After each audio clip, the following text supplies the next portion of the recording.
Trump versus Fauci, truth, lies, and chloroquine. So here we are, Sunday, the end of our first week of coronavirus lockdown. And the media is reporting on the task force press conference with Trump and Dr. Fauci. And the reporting is somewhat frustrating for me. It's very negative and alarmist, and the media sees a contradiction between what Trump's saying and what Dr. Fauci is saying.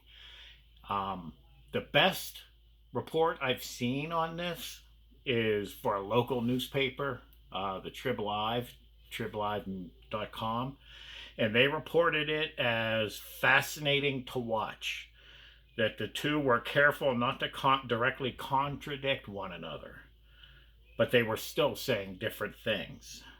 They seemed respectful of one another.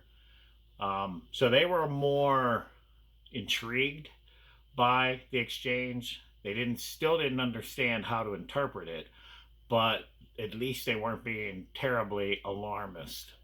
And so what's the answer? What is this contradiction? I spoke on Friday about hoarding and contradictions, and it's exactly what I spoke about. The Anthony Fauci and Donald Trump have two different areas of responsibility, scope of responsibility. And what I saw happening and what I read about happening is maybe new to people reporting on politics. But for anyone that's been in business, in a technology business, product development role, product support role, this type of exchange is nothing new. It happened. I've seen it hundreds of times. You have a person like Trump, who's maybe the CEO or a salesperson, sales and marketing person. And then you have the technical expert, the engineer, the ones responsible for delivering on the product. And they're two different hats. The term we use in business is two different hats, where the CEO sales type person is more optimistic. They tell you things based on their feeling and their gut, and they want people to feel optimistic and not be confused by some of the technical jargon. The technical people are more, well, they have certain, when they speak and they say something, it means something a little bit different than people in a sales promotion role. Fauci, so what's going on? Trump is saying that chloroquine is potentially a game changer. He feels very good about it. It's helping a lot of people, and it could potentially, again, be a game changer. When asked directly, Fauci, is this been shown? Is this proven as a viable treatment for people with COVID-19? His answer is cleanly, no, it's not. We have not done the proper clinical trials. We have not evaluated it under scientific criteria, so we cannot say that. No. It might be, I don't even know if he said it might be. Trump will say, well, it might be, it might not be, but I feel really good about it. And so what's going on here? Different scope of responsibility, wearing different hats. Let's start with Anthony Fauci. He's a regulator. He's a government regulator in infectious diseases. He's similar to the FDA, if you will. A government regulator. They have a strict criteria dictating what they can say. The FDA looks at drugs and they evaluate them to ensure that they're not going to harm people, that they're safe for people, and also, do they meet the label claims? They're protecting the American people from drug companies producing drugs that maybe are safe, but they don't do what they claim that they do. So before you can before you can sell a drug, the FDA has to evaluate it and prove that it's safe. Chloroquine And when I mention chloroquine, I'm talking chloroquine, hydrochloroquine, the combination of chloroquine with the antibiotics, whatever. I'm talking about the treatment generically. But chloroquine itself has been in use for 70 years. It was approved, I understand, in 1949 for treating malaria. So we know that it's a safe to give to humans. It's safe for human consumption under doctor's supervision, obviously. It's a prescription drug. But so Fauci is a government regulator. Before the FDA or before a person like Fauci can say, yes, that drug, they have a very strict, bureaucratic, if you will, criteria. It has to follow a certain testing method before they're allowed to make that determination. And we're talking clinical trials. So, a controlled clinical trials, they have to be properly documented and they have to go through an FDA approval process. And once the FDA puts their seal of approval on it, then you can make those claims. So, clinical trials, you have to have a group of people, a group of patients, uh, a lot of data on their background, their health condition, they're chosen by age, all these sort of things.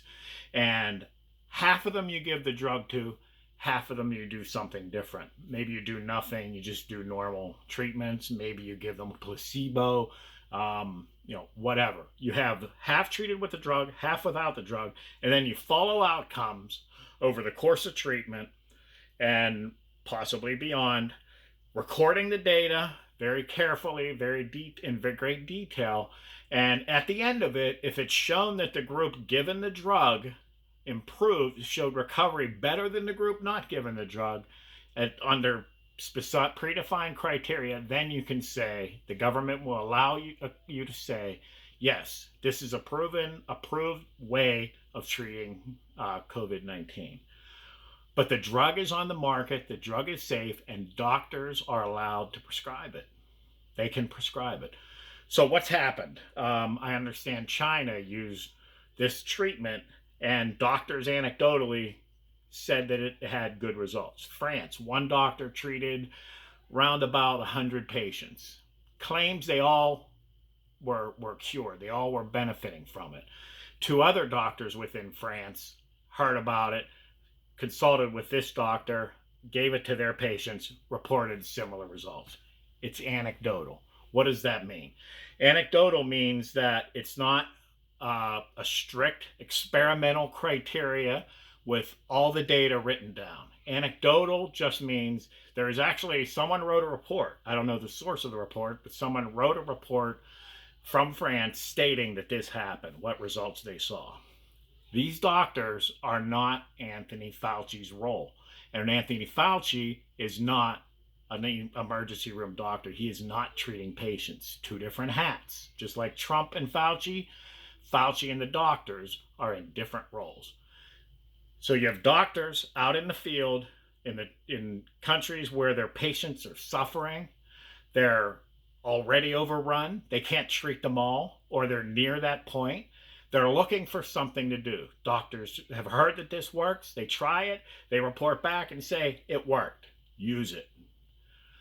That's not clinical trials. That's not a controlled experiment. But those doctors, that's not their role. Their role is to treat their patients and help them get better. So that's what's going on. You have doctors in the field. Oh, and so Trump is very optimistic. I'm very optimistic. I believe every American, every person in the world should see this as positive information. And many prominent doctors have come out and said that this is positive information. So, but the media is forcing us to think we have to choose between Fauci and Trump. Fauci and Trump, they're two different perspectives, two different roles. So what's happened? Bayer was the first that I heard, donated 3 million chloroquine tablets to the United States government. 3 or 4 other manufacturers are also donating large quantities, or they are about to. They said they're about to. So the U.S. government is going to have millions of tablets of chloroquine. Why? What are they going to do with those? I'll tell you what I think they're going to do with them. They're going to distribute them out to the hospitals. They're going to send them out to the field for the doctors who want them and need them. Now, if we get through this crisis, and you may have doctors all over the United States claiming this was a game changer for us. We prescribed this to our patients and they got well. That could be the consensus of the entire medical community at the end of this crisis, that chloroquine solved our problem. Put Fauci on the podium again and ask him, has this been proven to cure as a cure for COVID-19 or a treatment for COVID-19? He'll still say no. He'll still say no because it has not gone through the clinical trials process. That's his role. Let me tell you another thing. On Friday, after that press conference where Fauci repeatedly said, no, this is not approved, if he were to leave that press conference and receive a phone call that his wife was in the hospital with COVID-19 and she was deathly ill, he would tell them to give her chloroquine. He would tell them to give her whatever treatment they believe is going to make her better. And if they treated her with it and she did get well, let's say in 3 days she was completely cured and the doctor said the chloroquine worked, your wife is fine now. Put Fauci in front of behind the podium again and ask him, is this approved? He'll tell you no, because that's his role. Until that drug is clinically tested and evaluated and approved by the FDA for that purpose, he will continue to say no, because that's what a regulator does. But a doctor treats patients. You can't take Fauci and say, well, he's a doctor too. No, he's a doctor, but he's in a different role. So that's what we're up against. That's what we're seeing happen. It's upsetting to me that the media can't do their job and serve the American people. In my opinion, the media should be asking questions to help them understand what's going on, help them understand what these gentlemen are telling them, and reporting that back to us, the people. We shouldn't have to read the news and repeatedly say, well, what about this news story is true and what about it is false? What's really going on here? Why is there so much politics in this issue? We shouldn't have to do that. We shouldn't have to argue with one another. I mean, what are we paying? What are these people taking all this money for? They spend a lot of money to cover this news. You mean to tell me they can't have people that understand this process, that can listen to what these men are saying and explain to them what's going on? I mean, it's really frustrating. So where the lies and the distortion, in my opinion, are coming from the media on this whole story. They're picking sides, they're playing politics, and it's not good. It's not good for the American people. The chloroquine treatment is a very positive thing. It's potentially a game changer. When will we know? We'll know if our emergency rooms get overwhelmed, if the sickness increases to a level that the hospitals can't handle it, and they administer it and treat people and they get well. My family, your family could be cured by this drug. We're 100% certain. And the FDA and Dr. Fauci will still tell you no. That's unscientific. It is. I mean, they have a role. It's unscientific at that point to say chloroquine is what did it. There are too many variables that weren't accounted for, and it wasn't done in an acceptable criteria to say that it's been approved. So that's where we're at. I'm calling for people to pray for chloroquine. It's not the only thing. Our government shouldn't abandon every other thing, but other drugs, we don't even know if they're safe for humans. This drug we know is safe. They can prescribe it, and if needed, if we're in a crisis, it could be the thing that gets us out of it. But we can't just put all our eggs in that. We can't rest on that and say, okay, we've got this, it's handled. So I understand. No, it's not a definite. We don't know, but we have something. And, you know, if your family's going to the hospital, if you're working in the medical community tasked with saving lives, this is a very positive thing. And it's really tragic to me that the media can't get it right. So there we go. Stay safe. You might be able to hear the background noise. I have 10 people in the house, 4 of them young children. So it gets loud, it gets crazy. But we're doing our best. We're doing our best to just stay away from other people and do our part. See you on the other side.